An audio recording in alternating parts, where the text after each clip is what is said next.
Bonjour, c'est René, très heureux de vous retrouver dans cette vidéo, dans laquelle je voudrais vous montrer un petit truc de dessin ordinaire finalement, du dessin. On est obligé d'en faire lorsqu'on va faire de la peinture, bien sûr. Le mieux lorsqu'on a du figuratif à réaliser, c'est de bien dessiner avant de commencer à peindre. Et là, le dessin, selon le sujet, il peut être très compliqué, il peut être plus simple, c'est pas toujours facile de dessiner. Qu'est-ce qui rend le dessin difficile? C'est tout simplement la capacité à observer notre modèle, notre sujet. La capacité donc à passer sur le côté droit de notre cerveau.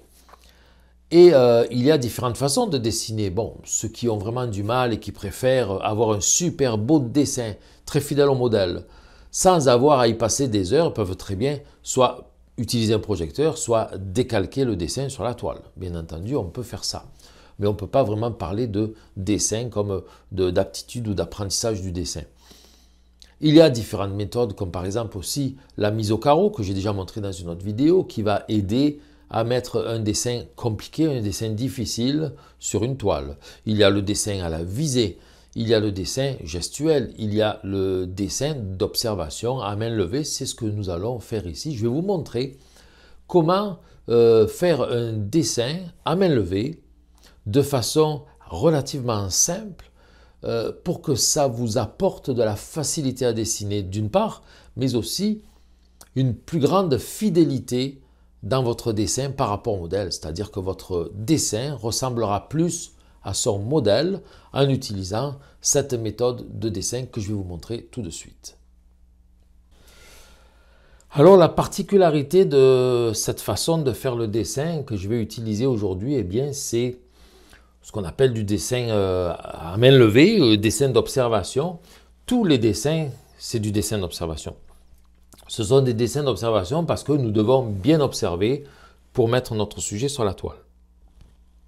Mais quand on parle d'observation, c'est une observation très poussée.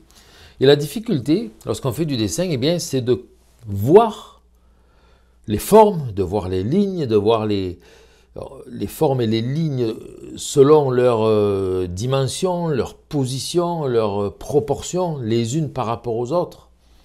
Voir tout ça sans jamais penser finalement qu'on fait la tête d'un cheval, qu'on fait une bouche, qu'on fait un œil. On ne doit pas comprendre, on ne doit même pas savoir qu'est-ce qu'on fait. À chaque fois que je fais du dessin, je ne me dis pas en moi-même, en ma tête, tiens, je fais l'œil, mais je vais plutôt me dire, je fais ça, je fais cette ligne, je fais cette forme. Voilà. Alors, on va y aller, vous savez, pour obtenir des proportions, il faut y aller une ligne à la fois. Il ne faut pas accumuler les formes. Il faut y aller un petit coup à la fois. Si vous étiez tout seul à faire ce dessin-là, je suppose que vous auriez commencé par faire le contour de la tête, comme ceci, si j'aurais fait un contour. Et c'est là où ça devient trop difficile, parce que qu'est-ce que vous êtes en train de faire? C'est une tête. Ah oui, je fais une tête de cheval. Oh, ça c'est un mot, c'est du vocabulaire. Et on se le met dans la tête, on dit, ah ben c'est comment une tête de cheval? Comment est-ce qu'on fait une tête de cheval? Comment est-ce qu'on fait ceci? Comment est-ce qu'on fait cela? Le comment ne doit pas exister. À la question comment, à chaque fois qu'on me pose la question, comment tu fais ça? Je dis toujours, je ne sais pas comment je le fais. Effectivement, parce que on le fait sans savoir ce qu'on fait. Donc on ne sait même pas comment on l'a fait. Une fois qu'il est fait, puis on ne sait pas comment on a réussi à le faire. Parce que je dois simplement représenter des formes telles que je les vois sans savoir c'est quoi. La première chose à faire, eh bien, c'est de toujours faire les choses proportionnellement les unes aux autres.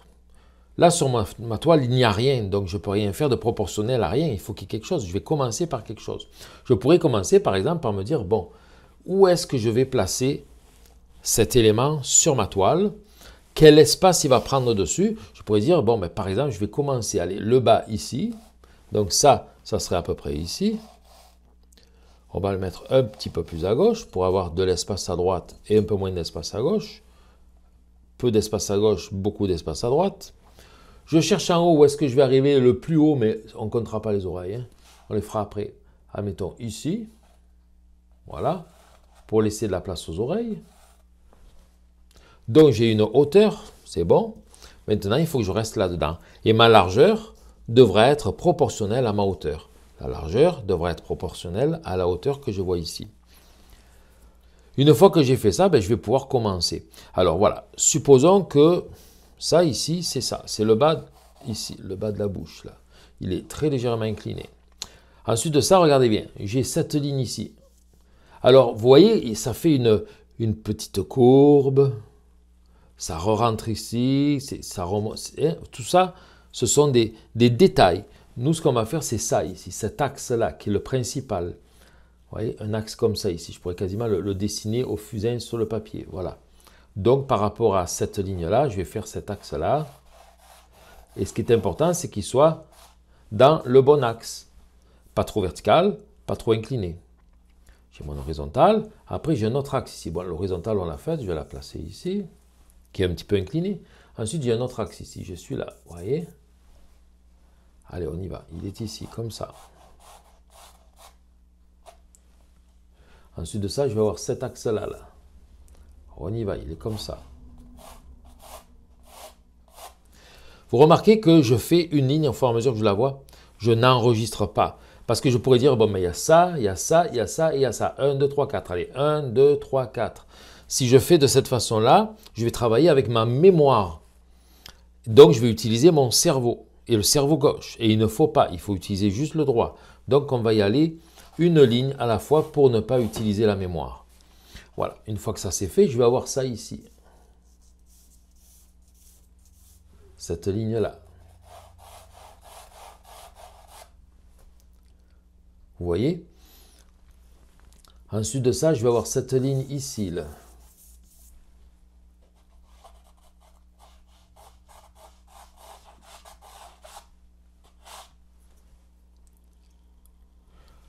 Ensuite de ça, je vais avoir un axe comme ça.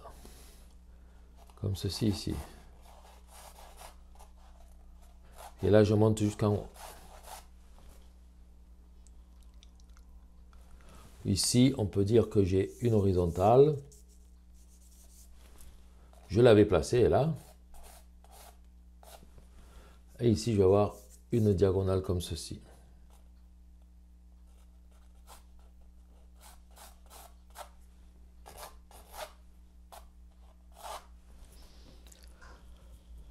Ensuite de ça, je commence à diviser à l'intérieur. Donc, par exemple, ici, j'ai une ligne ici, comme ceci. Là, c'est un petit peu une espèce de muscle.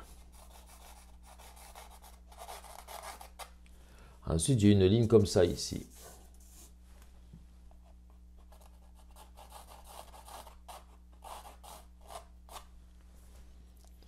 Je pourrais commencer à placer ceci, la narine. Vous voyez, j'y vais avec ce que je vois. L'espace ici est correct, l'espace ici est bon. Par rapport à ça, ici, vous voyez, ici, cette ligne-là, c'est parce que nous avons un œil. L'autre œil, il est un tout petit peu plus haut ici, il est là. Donc, on pourrait commencer à placer un œil. L'œil ici, regardez, j'ai une ligne comme ça. C'est surtout ça. Oups, pardon, comme ça. Alors, par rapport à ça, je vais avoir une ligne comme ça. Et une comme ça.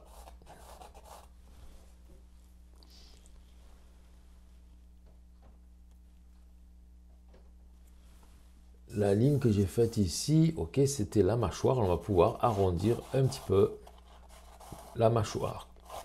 Voilà, on peut commencer maintenant à y aller, une fois que les lignes sont là, avec des arrondis. Comme ici, la bouche aussi, on va un petit peu l'arrondir. On a l'horizontale. Et on peut commencer ici à gonfler la narine.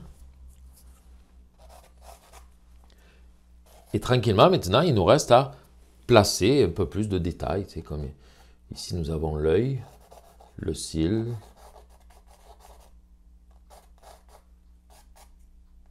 Ça reste existant, vous voyez. La tache rose, je ne la ferai pas. Ce cheval, je vais modifier quand je le peindrai. Je lui mettrai des couleurs grises sur tout le nez. Mais par contre, je ne vois pas trop la narine. Ce que je peux faire après, pour le reste de la narine, c'est aller chercher par exemple les détails sur une photo numérique plutôt qu'une photo imprimée qui nous laisse très peu voir les détails. Ça, c'est aussi quelque chose d'important. Ça, c'est du détail qui se trouve autour de l'œil. Par rapport à l'œil, ici, nous allons avoir ce petit angle comme ceci. Et là, nous allons avoir une petite bosse. Pour commencer les oreilles, on va commencer les oreilles.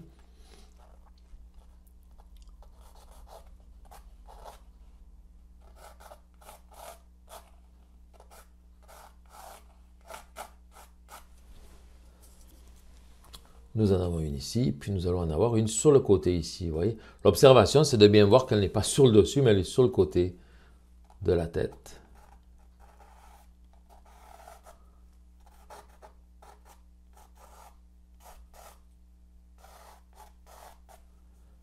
Et nous allons avoir la crinière qui va descendre jusqu'ici à peu près.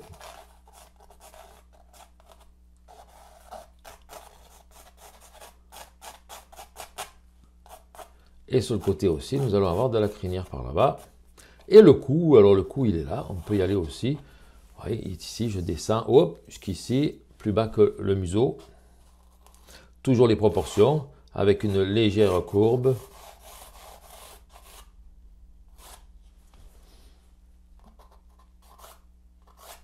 L'épaule est ici.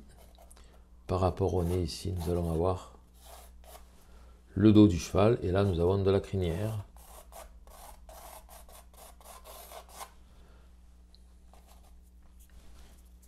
La lèvre supérieure.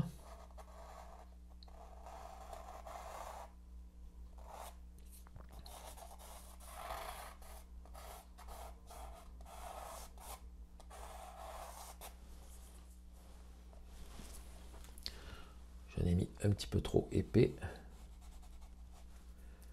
Voilà, mais après ça, on peut détailler, puis s'en aller vers du plus réalisme. Et vous avez vu quand même comment, alors, le but de l'opération, c'était de vous montrer comment, avec des formes simples, géométriques, des lignes brèves, des lignes courtes, disons courtes dans ma mémoire, elle peut être longue la ligne, mais c'est un coup à la fois. Je fais une ligne, je vois une ligne, je fais une ligne, je vois une ligne, je fais une ligne, une à la fois, et toujours en essayant de garder les proportions, on obtient finalement un dessin relativement rapidement et surtout fidèle à son modèle. C'est ça qui est le plus important, c'est d'aller chercher cette façon-là. Puis après, c'est sûr, on peut continuer à détailler. On a des ombres, des lumières, on pourra dessiner les ombres et lumières. N'oubliez jamais une chose aussi, c'est que lorsque vous faites un dessin, comme je fais actuellement, au contour, on est d'accord, ce sont des lignes de contour. Hein. Des lignes de contour, c'est une surface blanche avec une ligne autour. La photo, le modèle, c'est fait de volumes d'ombre et de lumière. Il n'y a aucune ligne de contour. Ce sont des ombres, des lumières. Tant que je n'aurai pas placé des ombres et lumières sur mon dessin, il ne sera pas parfaitement ressemblant et fidèle. Par exemple, ici, on a comme l'impression que le nez est trop large. Le nez, du moins le museau, il n'est pas trop large. Simplement que sur la photo, nous avons une zone claire ici avec une petite ligne d'ombrage ici et une zone qui devient plus foncée ici. Lorsqu'on aura mis cette ligne-là, comme ceci, avec du foncé sur tout le côté droit et du clair sur le côté gauche, il sera beaucoup plus ressemblant. Mais ça va se faire plutôt après à la peinture. Donc il faut quand même être conscient que un dessin à la ligne ne peut pas être ressemblant complètement à un dessin en volume. Voilà, ça c'était dit, il faut le savoir parce que ça m'arrive souvent à l'atelier des élèves qui disent « Ah, ça y ressemble pas ». Il me semble que le museau est trop large et je vais dire à l'élève à ce moment-là, c'est parce que regarde, ça c'est le côté droit, ça c'est le dessus du museau. Il est partagé en deux parties, ce qui est face à nous, puis ce qui est sur le côté. Alors que là, d'ici à là, il n'y a pas d'ombre et de lumière, donc tout paraît face à nous, donc ça paraît plus large. Et c'est tout à fait logique, voilà. Donc il faudra attendre que les ombres et lumières soient placées pour avoir une plus grande fidélité. J'avais pas fini l'oreille, il manquait un petit bout ici, comme ceci, voilà. Mais ça, ce sont les détails. Ça, après, ce sont des choses que je ferai plutôt à la peinture. Voilà. Voilà, donc vous voyez, c'est vraiment ni long ni compliqué. C'est une façon qui nous facilite vraiment le dessin. Notre manière de dessiner, d'une part, facilite, mais aussi nous apporte plus de ressemblance et plus de fidélité entre le modèle et le dessin. Alors, n'oubliez pas, essayez toujours de voir et de faire ce que vous voyez. Prenez des mesures dans votre tête. Évaluez les longueurs de chaque ligne que vous placez, évaluez la position où vous la placez, toujours par rapport aux autres lignes, toujours par rapport aux autres choses qui seront sur votre dessin. Donc ce sont des rapports que l'on fait et puis on essaye de ne pas utiliser la mémoire, mais vraiment de faire les choses au fur et à mesure qu'on les voit. Ne rien stocker dans notre cerveau, parce que le cerveau, on ne doit quasiment pas s'en servir là. C'est vraiment nos yeux et notre main qui font le dessin, voyez. Alors essayez de pratiquer cette façon de dessiner avec n'importe quel sujet, ce que vous avez sur la table devant vous pendant que vous dînez, pendant que vous déjeunez, pendant que vous je ne sais pas, vous êtes en train d'écrire, de travailler sur un bureau, dessiner ce qui est sur le bureau, le livre, le stylo, le pot avec les crayons, votre ordinateur même, la souris, tout peut se dessiner. C'est pour pratiquer. Essayez de pratiquer cette façon et puis vous allez voir comme vous allez trouver vraiment de la facilité dans le dessin. Après, peu importe ce que vous allez dessiner. Voilà. Et bien entendu, à chaque fois qu'on fait de la peinture, il faut faire du dessin avant de peindre si on veut avoir des, on va dire des sujets fidèles à leur modèle. Alors si vous avez aimé ce cours, cette petite vidéo, je vous invite à vous inscrire pour recevoir une petite formation de 5 cours gratuits en rapport avec la peinture. Pour cela, il suffit de vous inscrire en cliquant sur le lien qui se trouve dans la description de cette vidéo ou sur la description aussi, le petit lien qui va apparaître ici dans quelques instants dans le coin de la vidéo.